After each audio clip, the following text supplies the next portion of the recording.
ಬರಿಗದನ್ನು ಹತ್ತಿ ನೂರಾರು ಊರು ಸುತ್ತಿ ಏನೇನೋ ಕಂಡ ಮೇಲು ನಮ್ಮೂರೇ ನಮಗೆ ಮೇಲು.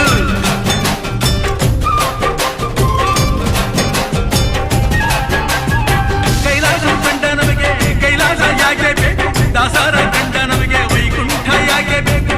ಮುಂದಿನ ನನ್ನ ಜನ್ಮ ಬರೆದಿಟ್ಟನಂತೆ ಬ್ರಹ್ಮ ಇಲ್ಲಿಯೇ ಇಲ್ಲಿಯೇ ಎಂದಿಗೂ ನಾನಿಲ್ಲಿಯೇ. ಹುಟ್ಟಿದರೆ ಕನ್ನಡ ನಾಡನ್ನು ಹುಟ್ಟಬೇಕು, ಬಿಟ್ಟಿದರೆ ಕನ್ನಡ ಮಣ್ಣ ಬಿಟ್ಟಬೇಕು. ಇದು ಚಟಕ ಬಂಡಿ, ಇದು ವಿಧಿಯೋಡಿಸುವ ಬಂಡಿ, ಬದುಕಿದು ಚಟಕ ಬಂಡಿ.